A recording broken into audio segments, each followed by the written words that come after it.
형제자매 여러분, 주 예수 그리스도의 이름으로 여러분을 환영합니다. 오늘 이 자리에 모일 수 있다는 것이 얼마나 큰 기쁨인지 모릅니다. 우리의 마음을 세상의 분주함에서 돌이켜 하나님께 집중하는 날, 바로 주님의 날에 대해 나누고자 합니다.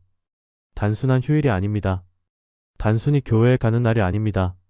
이 날은 하나님께 속한 날, 하나님께서 기뻐하시는 날입니다. 옛날에는 주일이 되면 가게들이 문을 닫았고 도시는 조용해졌으며 믿지 않는 사람들조차 이 날이 특별하다는 걸 알았습니다. 하지만 지금은 어떻습니까? 사람들은 주일을 쇼핑하는 날, 스포츠를 즐기는 날, 여행하는 날로 만들어버렸습니다. 예배는 겨우 1시간 드리고 그 이후엔 우리 계획대로 살아갑니다. 과연 이것이 하나님이 원하시는 모습일까요? 하나님은 우리를 부르고 계십니다. 하나님은 우리가 이 날을 다시 거룩하게 하기를 원하십니다. 이 날은 단순한 의무가 아닙니다. 짐이 아닙니다. 억지로 지켜야 하는 율법이 아닙니다. 오히려 하나님이 우리에게 주신 축복이자 선물입니다.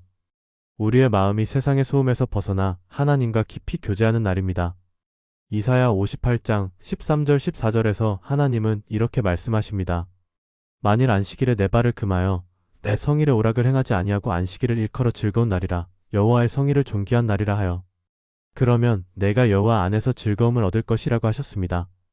이게 핵심입니다. 하나님은 우리가 기쁨 가운데 이 날을 구별하길 원하십니다. 억지로 하는 것이 아니라 기쁨으로. 그런데 오늘날 많은 그리스도인들이 이렇게 말합니다. 주일을 꼭 그렇게까지 지켜야 하나요?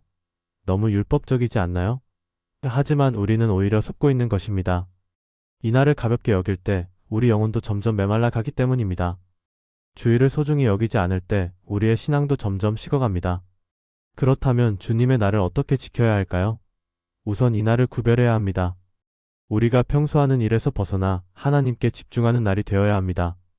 가족과 함께 예배드리고 말씀을 깊이 묵상하고 성도들과 교제하는 날이 되어야 합니다.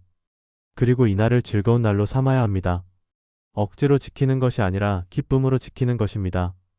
오늘 여러분에게 도전하고 싶습니다. 하나님을 시험해 보십시오. 한 해 동안 주일을 하나님께 온전히 드려 보십시오. 그리고 하나님께서 어떻게 역사하시는지 보십시오. 여러분의 가정이 달라지고 여러분의 영혼이 새 힘을 얻고 하나님이 주시는 기쁨이 넘치게 될 것입니다. 형제자매 여러분, 하나님은 지금 여러분을 부르고 계십니다. 이 날을 나에게 바치라. 내가 너를 만족하게 하겠다. 내가 너를 기쁨으로 채우겠다. 내가 너를 회복시키겠다. 이제 우리의 마음을 결정해야 합니다. 주님의 날을 구별할 것인가? 아니면 세상의 방식대로 살 것인가? 오늘 여러분은 어떤 결정을 내리시겠습니까? 하나님께 드리겠습니까? 이 날을 기쁨으로 삼겠습니까? 여러분, 주님의 날을 거룩하게 하면 하나님이 여러분을 거룩하게 하실 것입니다. 주님의 날을 기쁨으로 삼으면 하나님이 여러분을 기쁨으로 채우실 것입니다. 이제 주님의 날을 되찾읍시다. 하나님을 영화롭게 합시다. 아멘.